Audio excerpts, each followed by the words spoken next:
Sahabat setia Gowor yang dikasihi Tuhan, Shalom. Hari ini adalah Selasa 21 Maret 2023. Kita akan bersama-sama merenungkan firman Tuhan yang diambil dari Injil Yohanes 5 ayat 1 sampai dengan 3a, dilanjutkan ayat 5 sampai dengan 16. Mari kita siapkan hati kita. Terpujilah Kristus Tuhan, Raja mulia dan kekal. Ciptakanlah hati yang murni dalam diriku, ya Allah. Berilah aku sukacita karena keselamatanmu. Terpujilah Kristus Tuhan, Raja mulia dan kekal. Tuhan bersamamu dan bersama rohmu. Inilah Injil suci menurut Yohanes, dimuliakanlah Tuhan. Pada hari raya orang Yahudi, Yesus berangkat ke Yerusalem. Di Yerusalem, dekat pintu gerbang domba ada sebuah kolam yang dalam bahasa Ibrani disebut Betesda. Serambinya ada 5 dan di serambi-serambi itu berbaring sejumlah besar orang sakit. Ada di situ seorang yang sudah 38 tahun lamanya sakit. Ketika Yesus melihat orang itu berbaring di sana, dan karena ia tahu bahwa ia telah lama dalam keadaan itu, berkatalah ia kepadanya, "Maukah engkau sembuh?" Jawab orang sakit itu kepadanya, "Tuhan, tidak ada orang yang menurunkan aku ke dalam kolam itu apabila airnya mulai goncang. Dan sementara aku sendiri menuju kolam itu, orang lain sudah turun mendahului aku." Kata Yesus kepadanya, "Bangunlah, angkatlah tilammu dan berjalanlah." Dan saat itu juga sembuhlah orang itu. Lalu ia mengangkat tilamnya dan berjalan. Tetapi hari itu hari Sabat. Karena orang-orang Yahudi berkata kepada orang yang baru sembuh itu, "Hari ini hari Sabat dan tidak boleh engkau memikul tilammu." Akan tetapi ia menjawab mereka, "Orang yang telah menyembuhkan aku, dia yang mengatakan kepadaku, 'Angkatlah tilammu dan berjalanlah.'" Mereka bertanya kepadanya, "Siapakah orang itu yang berkata kepadamu, 'Angkatlah tilammu dan berjalanlah'?"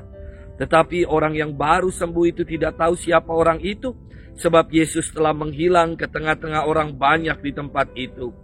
Kemudian, ketika bertemu dengan dia dalam bait Allah, Yesus lalu berkata kepadanya, "Engkau telah sembuh, jangan berbuat dosa lagi, supaya padamu jangan terjadi yang lebih buruk." Orang itu keluar lalu menceritakan kepada orang-orang Yahudi bahwa Yesuslah yang telah menyembuhkan dia. Dan karena itu, orang-orang Yahudi berusaha menganiaya Yesus karena ia melakukan hal-hal itu pada hari Sabat. Demikianlah sabda Tuhan. Terpujilah Kristus. Sahabat setia Gowor yang dikasihi Tuhan, Shalom. Ketika kuliah di Yogyakarta dulu, saya pernah ditabrak mobil ketika mengendarai sepeda motor. Untunglah pengendaranya ini orang baik dan bertanggung jawab. Segera saya dilarikan ke rumah sakit terdekat. Dan syukur tidak ada yang patah. Tetapi semua lengan, kaki, besot-besot. Dan saya tidak bisa berjalan karena kaki kanan bengkak besar. Repot sekali ketika di seminari kalau perlu sesuatu. Karena nggak bisa jalan, butuh apa-apa perlu dibantu. Mau ke toilet perlu dibantu. Nggak bisa telepon karena kami tidak boleh bawa handphone. Nggak ada bel yang selalu siap perawat datang ketika di seminari. Syukurlah seorang teman memberi saya lonceng. Ia mengatakan, "Kalau kamu butuh sesuatu, ini gerakin aja loncengnya. Nanti teman-teman yang kamarnya berdekatan akan segera datang untuk membantu." Wah, istimewa sekali persaudaraan di seminari. Sahabat setia Gowor yang dikasihi Tuhan, firman Tuhan hari ini istimewa. Biasanya mukjizat penyembuhan dibuat oleh Yesus ketika ada orang yang datang memohon kepadanya. Atau dengan penuh iman mereka menyentuh jubah Yesus dan seketika itu mereka menjadi pulih dan sembuh. Namun dalam firman ini, mukjizat penyembuhan ditawarkan justru oleh Yesus yang melihat penderitaan orang lumpuh. Mukjizat ini terjadi di pelataran kolam Betesda.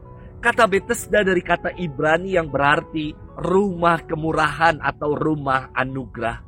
Orang-orang Yahudi punya kepercayaan bahwa ketika air di kolam Betesda bergoncang, artinya adalah malaikat-malaikat Allah sedang datang. Dan siapapun yang terlebih dahulu masuk ke dalam kolam itu akan mengalami kesembuhan.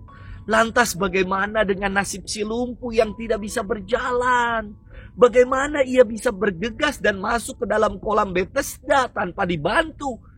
Dirinya dikatakan sudah 38 tahun berbaring di pinggir kolam Betesda dan tidak ada orang yang membantunya. Maka Yesus datang menghampiri dan bertanya, "Maukah engkau sembuh?" Dan orang itu menjawab, "Tuhan, tidak ada orang yang menurunkan aku ke dalam kolam itu apabila airnya mulai bergoncang. Dan sementara aku sendiri menuju kolam itu, orang lain sudah turun mendahului aku." Si lumpuh sungguh menaruh harapannya pada kolam Betesda dan pada orang-orang yang akan berkenan membantunya saat air dalam kolam itu bergoncang. Namun harapan itu nampak sia-sia saja. Ia sudah 38 tahun di pinggir kolam Betesda. Dan Yesus berkata kepadanya, "Bangunlah, angkatlah tilammu dan berjalanlah." Dan si lumpuh ini menjadi sembuh.